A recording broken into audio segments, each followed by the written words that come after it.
क्या आप जानते हैं शिवलिंग और ज्योतिर्लिंग में क्या अंतर है? हे भक्तजन, आज मैं आपको एक ऐसी कथा सुनाने जा रहा हूं जो आपके मन को छू जाएगी। ये कहानी है प्रेम की, भक्ति की और उस दिव्य ज्योति की जो हमारे जीवन में प्रकाश लेकर आती है। ये कथा है शिवलिंग और ज्योतिर्लिंग के बीच के उस गहरे अंतर की जिसे जानकर आपका हृदय भी भगवान शिव के प्रति श्रद्धा से भर जाएगा। नमस्कार प्यारे दर्शकों, मैं एक बार फिर आपका हार्दिक स्वागत करता हूं आपके अपने चैनल ज्ञान सागर में। दोस्तों, आज हम एक नई कहानी और एक नया वीडियो लेकर आपकी सेवा में उपस्थित हुए हैं। आज की कथा अत्यंत ज्ञानवर्धक और प्रेरणादायक है। कथा शुरू करने से पहले आपसे एक विनम्र निवेदन है। शास्त्रों में कहा गया है कि अधूरी छोड़ी गई कथा दुख और पाप का कारण बनती है, इसलिए इसे अंत तक अवश्य सुने। और अगर आप अपनी मां से सच्चा प्रेम करते हैं तो इस वीडियो को लाइक करें, हमारे चैनल ज्ञान सागर को सब्सक्राइब करें और कमेंट में मां लिखकर अपना समर्थन दें। तो आइए बिना किसी विलंब के आरंभ करते हैं आज की प्रेरणादायक कथा। कैलाश पर्वत की हिमाच्छादित चोटियों पर सुनहरी किरणें बिखर रही थी। प्रभात की शीतल हवा में गंगा माता की कलकल ध्वनि गूंज रही थी। महादेव शिव अपने प्रिय आसन पर विराजमान थे। उनकी आंखें अर्ध निर्मिलित थी, मानो वे समस्त ब्रह्मांड के रहस्यों को एक साथ देख रहे हो। माता पार्वती अपने दिव्य रूप में भगवान शिव के समीप बैठी थी। उनके मुखमंडल पर एक गहरी जिज्ञासा का भाव था। गणेश जी भी अपने पिता के चरणों में बैठे थे, अपनी बुद्धिमत्ता भरी आंखों से महादेव को निहार रहे थे। इस दिव्य वातावरण में एक अजीब सी शांति थी, जैसे प्रकृति स्वयं किसी महान रहस्य के खुलने की प्रतीक्षा कर रही हो। माता पार्वती ने अपने कमल सदृश हाथों को जोड़ते हुए कहा, हे प्राणनाथ, हे महादेव, आज मेरे मन में एक प्रश्न उठ रहा है जो मुझे चैन से बैठने नहीं दे रहा। आपके भक्त जगह जगह आपकी पूजा करते हैं, कहीं शिवलिंग के रूप में, कहीं ज्योतिर्लिंग के रूप में, परंतु मैं यह नहीं समझ पा रही कि इन दोनों में क्या अंतर है। गणेश जी भी उत्सुकता से अपने पिता की ओर देखने लगे। उन्होंने कहा, पिताजी, मैं भी यह जानना चाहता हूँ। जब भक्तगण मेरे पास आते हैं तो वे अक्सर यह प्रश्न पूछते हैं, मैं उन्हें क्या उत्तर दूं? भगवान शिव की आंखों में एक रहस्यमय मुस्कान आई। वे धीरे धीरे अपनी आंखें खोलकर बोले, हे शिवे, हे विनायक, तुम दोनों का प्रश्न अत्यंत गहरा है। ये केवल एक साधारण प्रश्न नहीं है, बल्कि इसमें संपूर्ण सृष्टि का रहस्य छिपा हुआ है। महादेव ने अपनी गहरी आवाज में कहना शुरू किया, सुनो, जब ये संसार नहीं था, जब समय का कोई आरंभ नहीं था, जब केवल अंधकार ही अंधकार था, तब मैं अकेला था। ना कोई आकार था, ना कोई रूप था, केवल चेतना का अनंत सागर था। उनकी आवाज में एक गहरी पीड़ा झलक रही थी, जैसे वे उस अकेलेपन को याद कर रहे हो। उस समय मैं निराकार था, निर्गुण था, मेरा कोई रूप नहीं था, कोई आकार नहीं था, मैं केवल ऊर्जा का अनंत स्रोत था। माता पार्वती और गणेश जी मंत्रमुग्ध होकर सुन रहे थे। भगवान शिव की आवाज में जो भाव था वह उनके हृदय को स्पर्श कर रहा था। फिर एक दिन महादेव ने आगे कहा, मैंने अनुभव किया कि इस अनंत शून्यता में कुछ और होना चाहिए। केवल मैं रहूं तो सृष्टि का क्या अर्थ, प्रेम का क्या अर्थ, भक्ति का क्या अर्थ? उनकी आवाज में एक मिठास आ गई, जैसे वे किसी प्रिय स्मृति को याद कर रहे हो। तब मैंने संकल्प लिया कि मैं अपने आप को अनेक रूपों में प्रकट करूंगा। यही संकल्प सृष्टि का आधार बना। जब मैंने पहली बार अपने आप को मूर्त रूप देने का निश्चय किया, भगवान शिव की आवाज में गर्व का भाव आया, तो मैंने सोचा कि मेरा ये रूप ऐसा होना चाहिए जो सरल हो, सहज हो और हर व्यक्ति इसे समझ सके। उन्होंने अपना हाथ आकाश की ओर उठाया, मानो वे कुछ दिखा रहे हो। तब मैंने अपनी ऊर्जा को एक स्तंभ के रूप में प्रकट किया। ये स्तंभ न तो बहुत जटिल था, नहीं बहुत सरल। यह मेरी शक्ति का प्रतीक था, मेरी सृजनात्मकता का प्रतीक था। माता पार्वती ने पूछा, प्राणनाथ, वो कैसा दिखता था? महादेव मुस्कुराए, हे शिवे, वो एक गोलाकार आधार पर खड़ा अंडाकार स्तंभ था। इसका आधार योनि का प्रतीक था, सृजन की शक्ति का, और ऊपरी भाग लिंग का प्रतीक था, सृजनकर्ता की ऊर्जा का। गणेश जी की आंखों में समझ की चमक आए, तो पिताजी, शिवलिंग आपके सृजनात्मक रूप का प्रतीक है।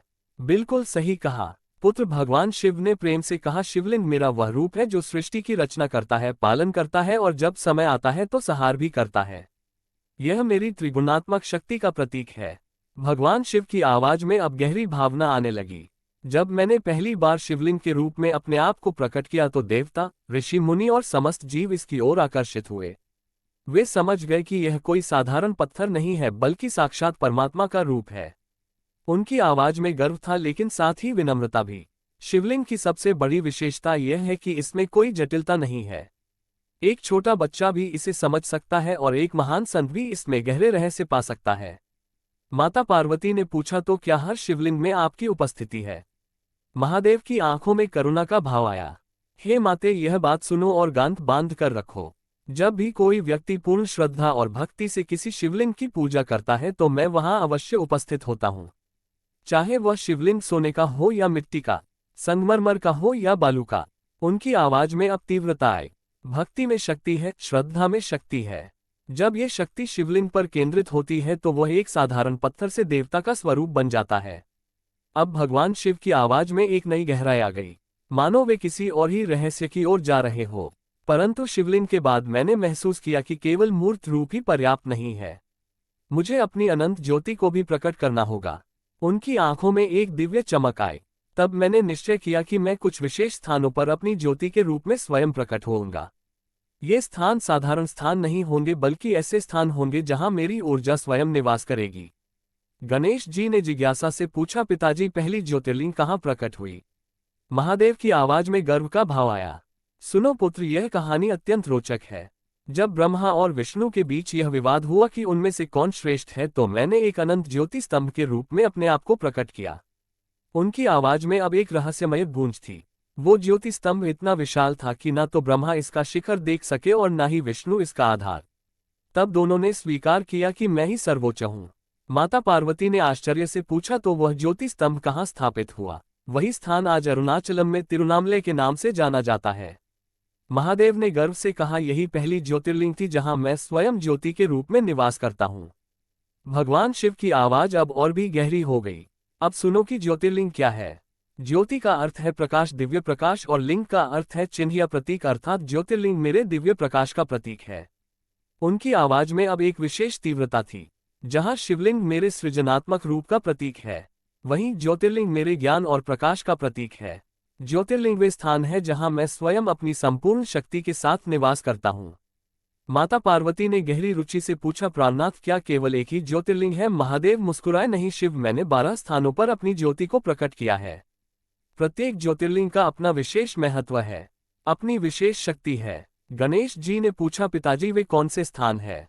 भगवान शिव ने अपनी आंखें बंद की, मानो वे उन सभी स्थानों को एक साथ देख रहे हो। फिर उन्होंने धीरे धीरे बताना शुरू किया। पहला सोमनाथ, गुजरात में, जहां मैं चंद्रमा के श्राप से मुक्ति के लिए प्रकट हुआ।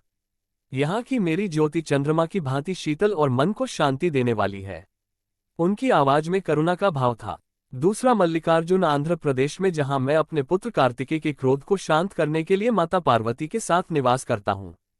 तीसरा महाकालेश्वर, उज्जैन में, जहां मैं काल का नाश करने वाले रूप में विराजमान हूँ। यहाँ की मेरी शक्ति समय को भी नियंत्रित करती है। उनकी आवाज में शक्ति का स्पंदन था। चौथा ओंकारेश्वर, मध्य प्रदेश में, जहां मैं पवित्र ओंकार के रूप में निवास करता हूं। पांचवा केदारनाथ, उत्तराखंड में, जहां मैं हिमालय की गोद में विराजमान हूं।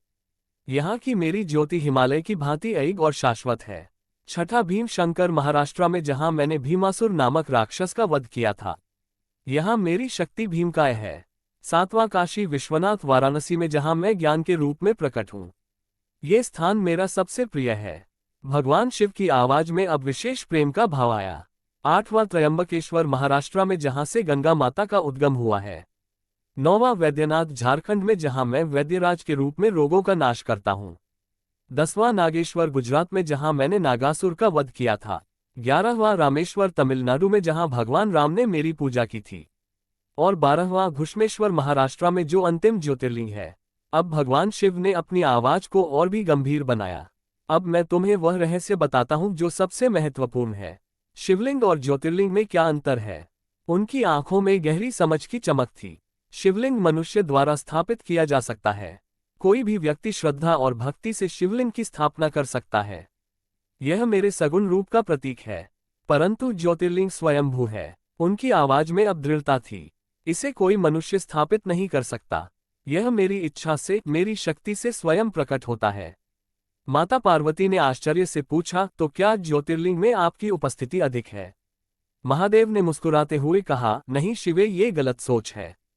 मैं दोनों में समान रूप से उपस्थित हूँ। अंतर केवल इतना है कि शिवलिंग में मेरी उपस्थिति भक्त की श्रद्धा पर निर्भर करती है, जबकि ज्योतिर्लिंग में मेरी उपस्थिति निरंतर और स्वतः है। भगवान शिव की आवाज में अब अपार करुणा आ गई। सुनो, ये बात भी जान लो कि भक्ति की शक्ति असीमित है। यदि कोई व्यक्ति पूर्ण श्रद्धा से किसी साधारण पत्थर को भी शिवलिंग मानकर पूजा करे तो वह पत्थर भी ज्योतिर्लिंग के समान शक्तिशाली हो जाता है। उनकी आवाज में गर्व था। मैंने अनेक भक्तों को देखा है जिन्होंने अपनी भक्ति से साधारण शिवलिंग को ज्योतिर्लिंग के समान बना दिया है। रावण ने अटकी हुई अवस्था में बालू से शिवलिंग बनाया था और वह आज भी रामेश्वर में पूजित है। गणेश जी ने पूछा, पिताजी तो फिर शिवलिंग और ज्योतिर्लिंग में व्यावहारिक अंतर क्या है? भगवान शिव ने गंभीरता से कहा, पुत्र, व्यावहारिक अंतर यह है कि ज्योतिर्लिंग की यात्रा करना अधिक कठिन है। ये 12 स्थान भारत के विभिन्न कोनों में स्थित है। हर व्यक्ति इनके दर्शन नहीं कर सकता। उनकी आवाज में समझ का भाव था। परंतु शिवलिंग हर गांव में, हर शहर में मिल जाता है। एक गरीब व्यक्ति भी अपने घर के पास के शिवलिंग में पूरी श्रद्धा से पूजा कर सकता है। यही मेरी महानता है। उनकी आवाज में विनम्रता थी। मैं अमीर गरीब ऊंच नीच का भेद नहीं करता। जो भी मुझे पूर्ण मन से पुकारता है मैं उसके पास पहुंच जाता हूं। माता पार्वती ने प्रेम से कहा, यही तो आपकी सबसे बड़ी विशेषता है। प्राणनाथ अब भगवान शिव ने पूजा विधि के बारे में बताना शुरू किया। शिवलिंग की पूजा अत्यंत सरल है। जल, बिल्व पत्र, धतूरा और मन में भक्ति, बस यही पर्याप्त है। उनकी आवाज में सरलता का भाव था। मैं दिखावे का भूखा नहीं हूं। मुझे सोने चांदी की आवश्यकता नहीं। मुझे केवल सच्चे मन की आवश्यकता है। जब भक्त शिवलिंग पर जल चढ़ाता है तो वह अपने मन की गंदगी को धो रहा होता है। जब बिल्व पत्र चढ़ाता है तो वह अपने तीनों गुणों को मुझे समर्पित कर रहा होता है। गणेश जी ने पूछा, पिताजी, ज्योतिर्लिंग की पूजा में कोई विशेषता है? महादेव ने समझाया, ज्योतिर्लिंग की पूजा में विशेष मंत्रों का प्रयोग होता है। प्रत्येक ज्योतिर्लिंग का अपना विशेष मंत्र है, अपना विशेष स्तोत्र है। परंतु सबसे महत्वपूर्ण बात यह है कि ज्योतिर्लिंग के दर्शन मात्र से ही पुण्य की प्राप्ति होती है। यहाँ पर मेरी उपस्थिति इतनी प्रबल है कि दर्शन करने वाले को तुरंत अनुभव हो जाता है। उनकी आवाज में गंभीरता थी। परंतु ये भी सच है कि ज्योतिर्लिंग के दर्शन करने से व्यक्ति की जिम्मेदारी बढ़ जाती है। उसे अपने आचरण को और भी पवित्र बनाना पड़ता है। अब भगवान शिव ने शिवलिंग स्थापना के बारे में बताना शुरू किया। यदि कोई व्यक्ति अपने घर में शिवलिंग स्थापित करना चाहता है तो उसके लिए कुछ नियम है। उनकी आवाज में गंभीरता थी। पहले मन को शुद्ध करना होगा, फिर एक उपयुक्त स्थान का चयन करना होगा। शिवलिंग को स्थापित करने के बाद नियमित पूजा करनी होगी। परंतु सबसे महत्वपूर्ण बात यह है कि एक बार शिवलिंग स्थापित कर देने के बाद उसकी उपेक्षा नहीं करनी चाहिए। उनकी आवाज में चेतावनी थी। गणेश जी ने पूछा, यदि कोई व्यक्ति बाद में पूजा नहीं कर सकता तो क्या करे? तो उसे शिवलिंग को किसी मंदिर में स्थापित करा देना चाहिए। महादेव ने सुझाव दिया। भगवान शिव की आवाज में अब विविधता का स्वर आया। भक्ति के कई रूप है। कोई जल चढ़ाकर पूजा करता है, कोई रुद्रा अभिषेक करता है, कोई केवल नाम जप करता है। परंतु सबसे सरल और प्रभावी भक्ति है ओम नमः शिवाय का जाप। उनकी आवाज में संतुष्टि थी। ये पंचाक्षर मंत्र मेरा सबसे प्रिय मंत्र है। जो व्यक्ति इसका नियमित जाप करता है वह मुझ तक पहुंच जाता है। माता पार्वती ने पूछा, क्या यह मंत्र शिवलिंग और ज्योतिर्लिंग दोनों के लिए समान रूप से प्रभावी है? हाँ शिव, यह मंत्र सर्वत्र समान रूप से प्रभावी है। महादेव ने पुष्टि की। कलयुग के अंत में जब पाप अपनी चरम सीमा पर पहुंच जाएगा तब मैं कल की अवतार के रूप में प्रकट होऊंगा। उनकी आवाज में दृढ़ता थी। उस समय शिवलिंग और ज्योतिर्लिंग ही सच्चे धर्म के केंद्र होंगे। जो लोग इनकी शरण में होंगे वे सुरक्षित रहेंगे। माता पार्वती ने चिंता से पूछा, प्राणनाथ, क्या वह समय बहुत कष्टकारी होगा? हाँ शिव, परंतु सच्चे भक्तों के लिए ये परीक्षा का समय होगा, विनाश का नहीं। महादेव ने आश्वासन दिया। अब भगवान शिव अपनी कहानी के समापन की ओर आ रहे थे। उनकी आवाज में संतुष्टि और गहरी शांति का भाव था। तो अब तुम समझ गए कि शिवलिंग और ज्योतिर्लिंग में मूलभूत अंतर क्या है। महादेव ने कहा, शिवलिंग मेरे सगुण रूप का प्रतीक है, जो भक्त की श्रद्धा से जीवंत होता है। ज्योतिर्लिंग मेरी स्वयं की उपस्थिति है, जो निरंतर विद्यमान रहती है। उनकी आवाज में गहरी संतुष्टि थी। दोनों में मेरी शक्ति समान है। दोनों पूजनीय हैं, दोनों मोक्षदायक हैं। अंतर केवल प्रकट होने के तरीके में है। माता पार्वती और गणेश जी दोनों मंत्रमुग्ध होकर सुन रहे थे। ये ज्ञान उनके लिए अमूल्य था। जैसे जैसे भगवान शिव की कहानी समाप्ति की ओर आ रही थी, कैलाश पर्वत पर एक दिव्य शांति छा गई थी। हवा में मंत्रों की गूंज थी, फूलों की सुगंध थी। माता पार्वती की आंखों में संतुष्टि के आंसू थे। उन्होंने कहा, प्राणनाथ, आज आपने जो रहस्य बताया है वो करोड़ों भक्तों के काम आएगा। भगवान शिव मुस्कुराए। शिव ज्ञान बांटने से बढ़ता है, घटता नहीं। जितना ये ज्ञान फैलेगा उतना ही संसार में शांति आएगी। भगवान शिव ने अपनी कहानी का समापन एक दिव्य श्लोक के साथ किया। शिवलिंगे ज्योतिर्लिंगे दोनों में शिव वास। भक्ति से जो पूजे उन्हें मिले तुरंत मोक्ष पास। श्रद्धा से बड़ा ना कोई तीर्थ इस संसार में, शिवलिंग हो या ज्योति हो शिव मिलते द्वार में। जैसे ही भगवान शिव ने अपनी कहानी समाप्त की, पूरा कैलाश पर्वत दिव्य प्रकाश से भर गया। देवता फूल बरसाने लगे, गंधर्व मधुर संगीत बजाने लगे। माता पार्वती और गणेश जी दोनों के हृदय में एक गहरी संतुष्टि थी। उन्होंने समझ लिया था कि शिवलिंग और ज्योतिर्लिंग के बीच का रहस्य क्या है। प्यारे भक्तों, हमें आशा है कि यह कथा आपके जीवन में सकारात्मक बदलाव लेकर आई होगी। कृपया इसे लाइक करें और दूसरों तक पहुंचाने के लिए इसे शेयर करें। अपने श्रद्धा भाव को कमेंट सेक्शन में हर हर महादेव लिखकर प्रकट करें। इस कथा को अंत तक देखने के लिए आपका दिल से धन्यवाद। ओम नमः शिवाय।